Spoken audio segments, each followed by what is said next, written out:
Assalamualaikum warahmatullahi wabarakatuh. Jumpa lagi di Jagat Lelembut. Tentunya masih bersama saya Bobby yang akan menceritakan kisah horor dan kisah mistis. Pada kesempatan kali ini saya akan menceritakan kisah misteri yang berjudul Sandekala. Kisah ini diangkat dari kisah nyata yang ditulis oleh Edo Visual Kei.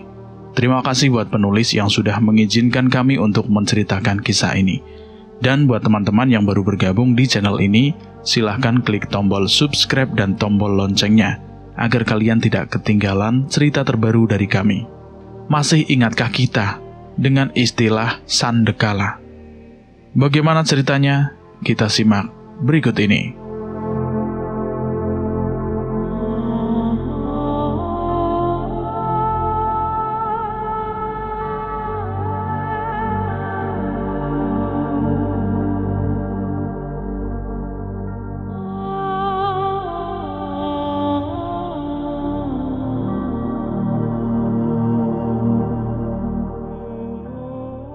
Dulu saat masih kecil, kita pasti sering bermain di lapangan atau di halaman rumah dengan teman-teman.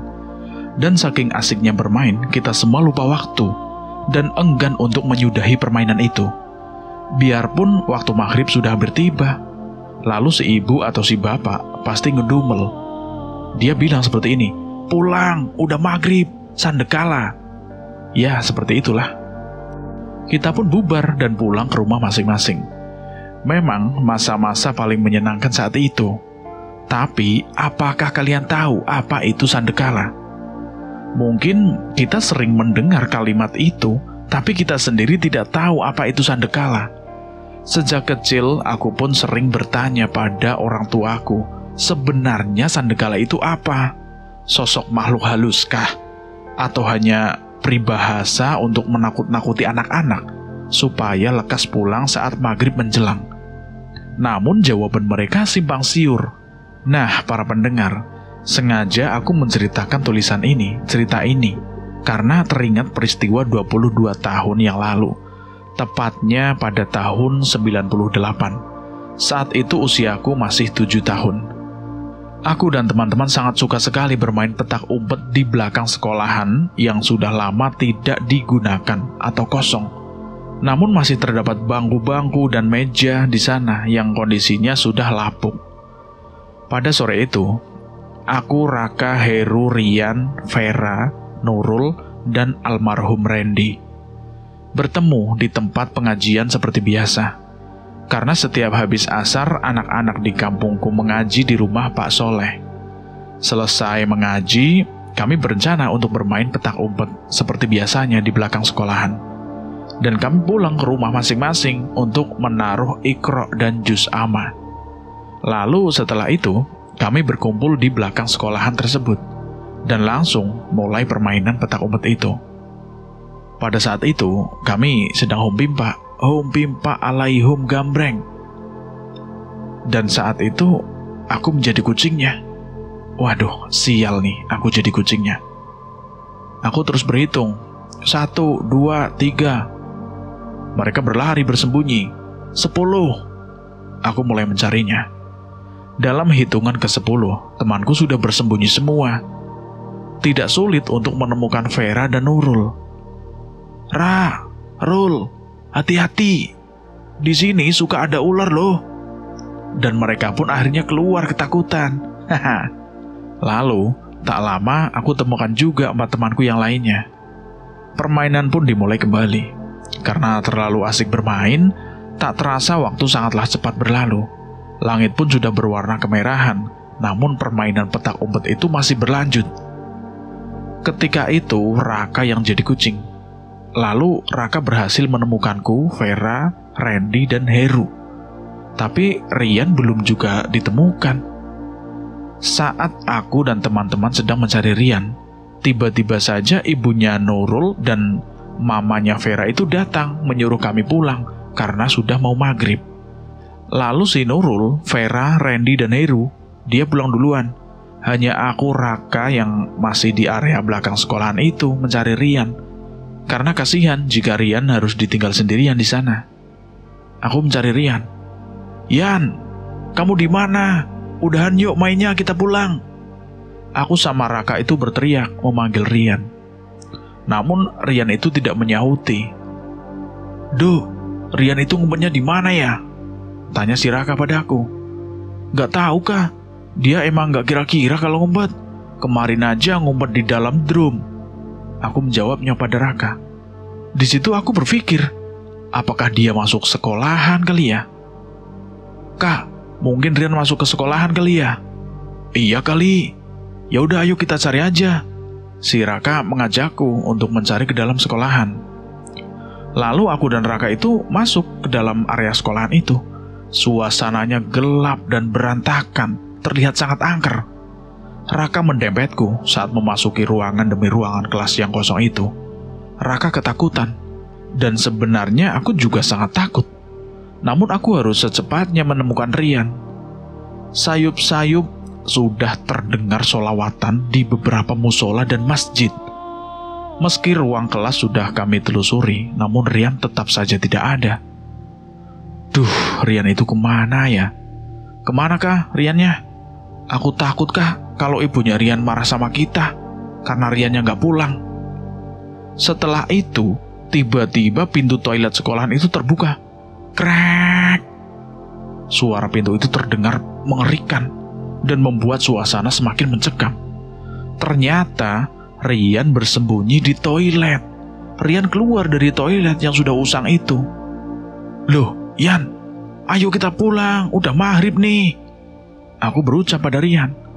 Namun Rian hanya diam, dan dia menundukkan kepalanya. Dia berjalan menghampiri aku dan Raka. Kami bertiga pun berjalan untuk pulang. Lalu suara adzan berkumandang. Allahu Akbar, Allahu Akbar. Ayo Kak, cepat pulang, udah maghrib. Saat hendak keluar dari sekolahan itu, tiba-tiba Rian menghentikan langkahnya. Loh, Ian, kenapa berhenti? Ayo cepat kita pulang. Sandal gua, Dok. Sandal gua ketinggalan di toilet. Aduh, aku pun sadar kalau Rian tidak memakai sandal saat itu. Oh ya udah, cepat ambil sandalmu. Sikap Rian itu aneh. Dia yang biasanya bawel dan konyol, tiba-tiba bersikap dingin seperti itu. Rian pun berjalan ke toilet untuk mengambil sandalnya. Suasana maghrib membuat pandanganku terbatas karena sudah mulai gelap dan remang-remang. Duk, lama banget sih Rian ngambil sandalnya. Di situ Raka menggerutu, kesal dia. Iya ya, perasaan dia udah ke toilet dari tadi loh. Ya udah Kak, ayo kita susul saja. Enggak aduh, aku takut, kata si Raka takut. Rian, cepetan dong. Berkali-kali kami berteriak memanggil Rian, tapi Rian tidak menjawab atau tidak keluar dari dalam toilet itu. Ya udah Kak, ayo kita samperin aja. Aku mengajak Raka untuk menjemput Rian ke toilet itu. Lalu aku dan Raka ke toilet. Dan betapa kagetnya aku ketika sampai di toilet. Ternyata Rian tidak ada di sana. Hah, Do, Rian kemana Do? Raka menarik tanganku. Dia sangat ketakutan dan ingin lari. Suasana di situ semakin mengerikan saat jendela-jendela di ruang kelas itu bergerak sendiri dia. Bahkan beberapa pintu terbuka dan tertutup dengan sendirinya, buka tutup. Ditambah kegaduhan di dalam ruangan kelas, seperti ada suara yang memukul dan mendorong meja. Sangat bising. Kret. Aku dan Raka juga melihat sekelebatan bayangan putih terlihat bermunculan di setiap sudut ruangan kelas. Aku dan Raka pun lari keluar dari area sekolahan karena sangat ketakutan. Setelah keluar dari ruangan sekolahan itu, kami berniat menemui ibunya Rian untuk memberitahukan jika Rian hilang di sekolahan. Kami mengetuk pintu rumah Rian, dan saat ibunya Rian membuka pintu, aku dan Raka melihat Rian sedang makan di rumahnya. Loh, itu Rian kok ada di rumahnya? Ada apa, Do? Ibunya Rian tanya padaku. Gak apa-apa, Bi. Kirain Rian belum pulang. Kami berdua menjawab. Rian ada di rumah kok. Ini lagi Bibi suapin, kata ibunya Rian, dan dia tersenyum. Tapi senyumnya itu aneh dan wajahnya sedikit berbeda dengan wajah ibunya Rian yang kami kenal. Aku dan Raka menundukkan kepala karena takut melihat ibunya Rian. Lalu kejadian di luar nalar pun aku alami bersama Raka. Saat ibunya Rian menutup pintu, aku dan Raka kaget bukan main. Karena saat itu ternyata kami masih berdiri di depan pintu toilet sekolahan. Padahal sudah jelas-jelas tadi aku dan Raka itu berlari keluar dari sekolahan itu. Bahkan kami pun pergi ke rumahnya Rian. Tapi kenapa tiba-tiba kami berdiri di tempat semula? Sontak saja kami kocar-kacir dan Raka pun ikut pulang ke rumahku. "Kalian itu dari mana? Udah lewat maghrib baru pulang," omel ibuku padaku dan Raka. Aku pun menceritakan kejadian tadi kepada orang tuaku. "Kan udah sering ibu bilangin doh, kamu itu harus sudah di rumah sebelum maghrib. Kamu malah pulang udah hampir isya begini. Kamu itu nggak mau dibilangin orang tua." Tak lama, ayahnya Raka dan ibunya Rian ke rumahku. "Dak, dak, dak, dak. Assalamualaikum." "Waalaikumsalam," jawab ibu. Raka pun langsung lari menuju ke ayahnya saat itu. "Rian di mana?" tanya ibunya Rian. "Duh, Rian kemana?" tanya bapaknya. Aku heran dan takut melihat ibunya Rian itu. Tiba-tiba aku gak bisa ngomong dan pandanganku gelap. Aku merasa seperti tertidur dan bermimpi sedang main di sekolahan dan melihat Rian sedang dipeluk oleh sosok menyeramkan. Badannya tinggi dan besar, sosok itu seperti kuntilanak. Lalu aku tersadar dan ada Pak Soleh yang sedang memegangi keningku. Juga ada ayah Raka dan ibunya Rian. Ternyata aku kesambet. "Rian di mana, Dok?" Ibunya Rian kembali bertanya padaku. "Loh, kan tadi waktu Edo sama Raka ke rumah Bibi, Rian ada di rumah lagi makan." "Betul, Bi. Raka juga melihat kok Rian tadi lagi makan di rumah sama Bibi," kata si Raka seperti itu. Mendengar pertanyaanku dan kesaksian Raka, ibunya Rian pun keheranan dan tidak percaya. Padahal kami jelas-jelas melihat Rian sedang makan di rumahnya. "Loh, memangnya kalian itu bertemu sama Bibi itu kapan? Dari sebelum adzan maghrib, Bibi sudah muter-muter nyariin Rian. Bibi udah ke rumah Vera, ke rumah Nurul, ke rumah Randy. Di situ juga nggak ada. Kebetulan Bibi ketemu Pak Hadi yang juga lagi nyariin Raka. Makanya Bibi kesini. Aduh, terus Rian di mana ini?" kata ibunya Rian. Panik dia. Aku dan Raka pun saling bertatapan. Tentu saja, aku dan Raka kaget mendengar mamanya Rian berbicara itu. "Dok, terus yang tadi buka pintu dan senyum ke kita itu siapa, Dok?" "Iya kah? Yang tadi lagi makan juga siapa kah?" "Ngomongin apa sih kalian itu?" kata ibunya Rian. Aku pun menceritakan semua kejadian yang kami alami kepada orang tuaku dan ibunya Rian, dan juga guru ngajiku ada di sana. "Oh, begitu ceritanya. Ya udah, lebih baik kita cari Rian secepatnya," kata Pak Soleh. Kemudian Pak Soleh mengumumkan berita atas hilangnya Rian melalui toa masjid dan meminta warga berkumpul di rumahku.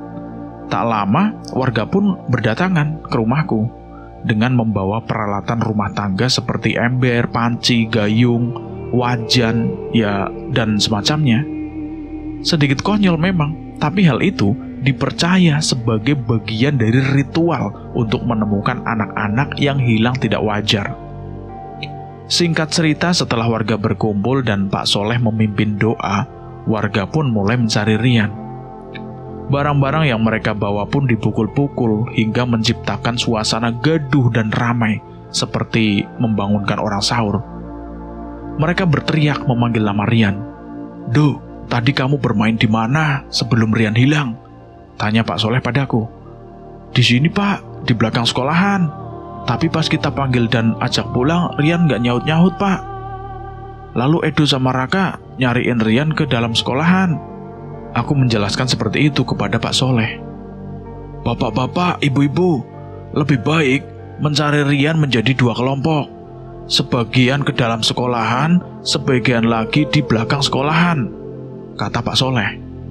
Warga pun mulai mencari Rian, sebagian di belakang sekolahan, sebagian lagi mencari ke dalam sekolahan. Mereka memanggil Rian sambil memukul-mukul benda yang mereka pegang itu.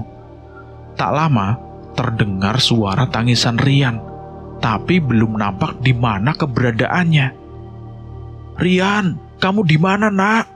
Teriak ibunya Rian sambil menangis. Lantas warga pun sibuk menelusuri setiap tempat untuk mencari Rian.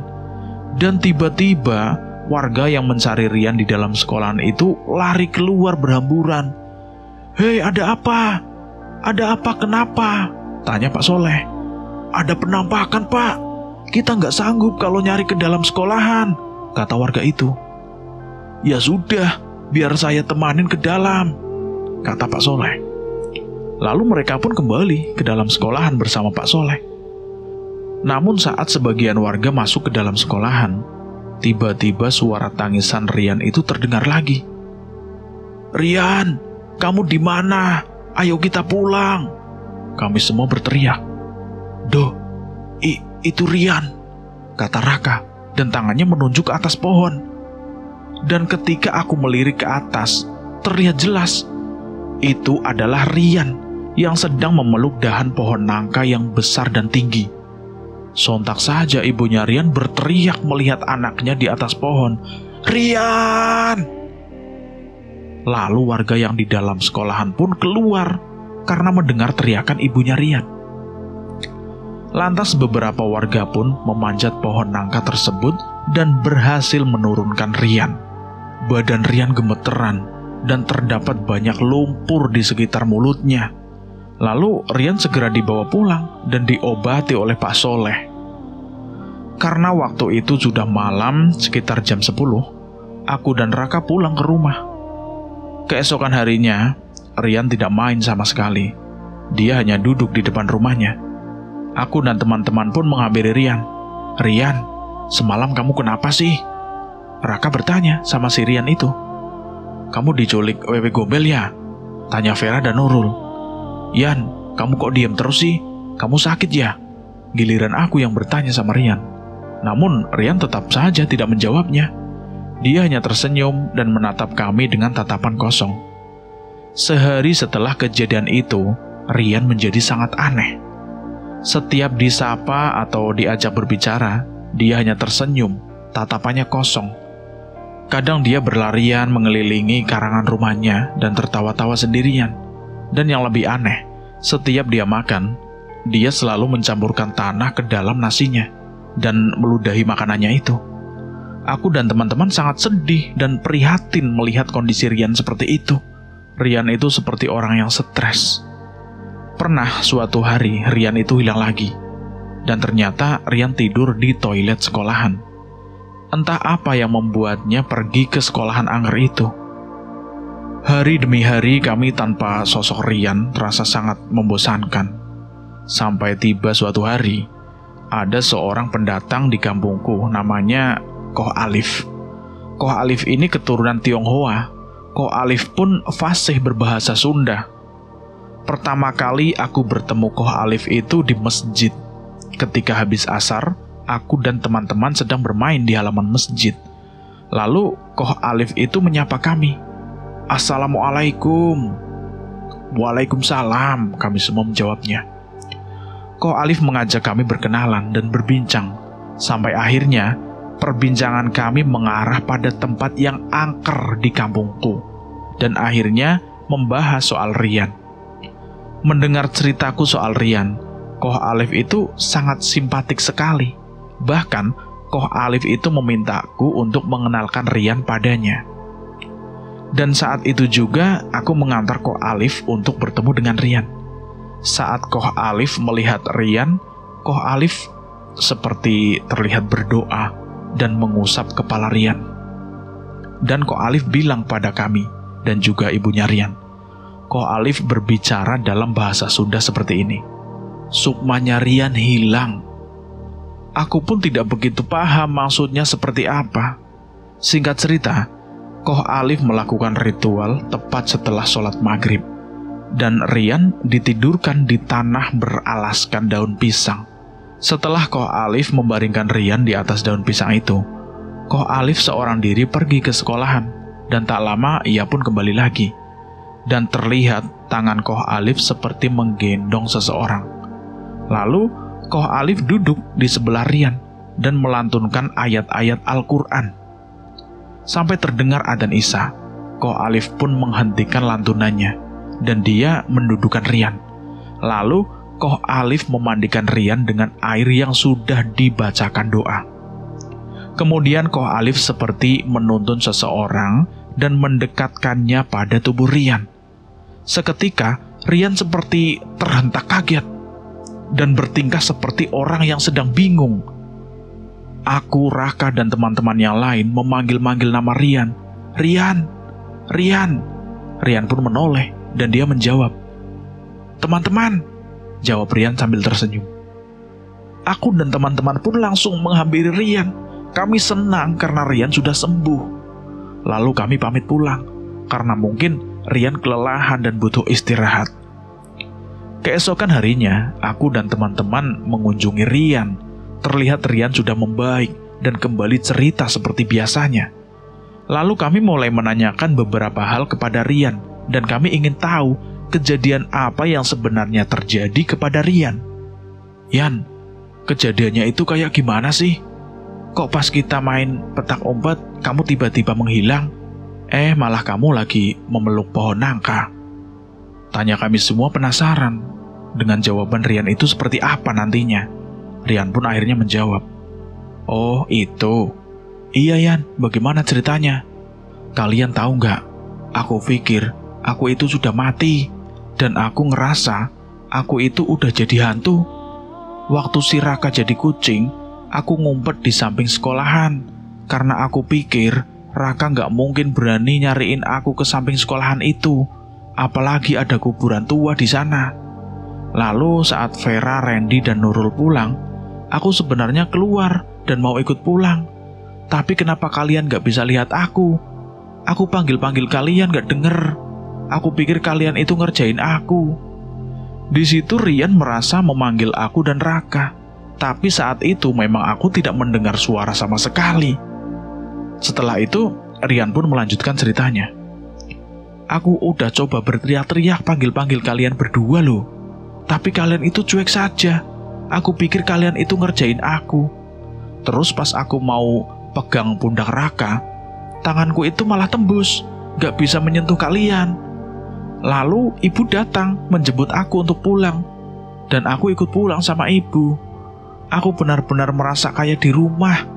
Ibuku menyuapin aku makan mie goreng. Tapi anehnya, mie goreng itu gak habis-habis sampai aku kekenyangan. Dan aku meminta ibu berhenti nyuapin aku. Tapi ibuku malah marah. Ibu peluk aku dari belakang dan terus-terusan menyuapin aku sampai-sampai aku muntah. Dan yang aku muntahin ternyata cacing dan lumpur. Setelah itu, tiba-tiba ibuku ketawa. Dia berubah jadi kuntilanak. Dia tetap memeluk aku. Sampai aku gak bisa bernafas. Aku berteriak, aku nangis. Tapi gak ada yang dengar suaraku. Terus waktu orang-orang nyariin aku, manggil-manggil aku juga berteriak menjawab mereka. Sampai Raka melihat aku di pohon itu. Tapi yang mereka temuin cuman badanku. Sampai ada Om Sipit datang, dia bisa melihat aku. Terus Om Sipit itu menggendong aku dan bawa aku pulang ke rumah. Itulah yang diceritakan oleh Rian. Aku dan teman-teman pun merasa ngeri mendengar apa yang diceritakan oleh Rian. Setelah Rian selesai bercerita, tiba-tiba saja Raka menangis. "Loh Kak, kamu kenapa kok nangis?" "Aku kangen ibu," Raka menjawabnya. Saat kami sedang menenangkan Raka, kebetulan Koh Alif datang untuk menjenguk Rian. Melihat Raka yang sedang menangis, Koh Alif pun ikut menenangkannya. "Loh, Raka kok menangis? Kenapa Raka?" "Raka kangen ibu Om. Om bisa nggak bikin ibu Raka hidup lagi? Kata si Raka seperti itu kepada Koh Alif. Waduh, Om gak bisa kah? Itu semua udah takdir Allah. Raka yang sabar ya, selalu doakan Ibu Raka, kata Koh Alif sambil mengusap kepala Raka. Aku pun merasa sedih dan kasihan kepada Raka. Oh iya Raka, Om sengaja kesini bawa sesuatu buat kalian. Koh Alif lalu membuka kantong plastik dan mengeluarkan banyak sekali makanan, seperti coklat payung dan permen gosan, dan ada jajanan yang lainnya, jajanan pada masa itu. Kami pun sangat senang dan Raka berhenti menangis. Dan terfikir olehku untuk menanyakan apa itu sandekala pada Koh Alif. Om, sandekala itu makhluk apa sih Om? Oh itu, sandekala itu bukan makhluk atau sosok. Tapi yang dimaksud sandekala itu adalah pergeseran waktu dari sore ke malam. Sandekala adalah bahasa Sunda kuno, yaitu sande artinya bukan, kala artinya waktu.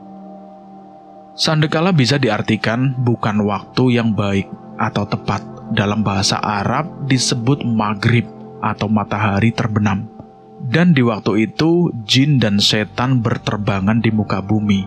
Dan ada satu golongan jin yang bertugas mengganggu manusia, terutama mengganggu anak-anak dan wanita hamil atau haid. Jin itu bernama Ummu Sibyan, ibu penyakit sawan. Jin ini bisa berwujud apa saja, bisa menjadi hewan, sosok hantu, bahkan bisa menyerupai orang tua kita. Jin ini sangat jahat.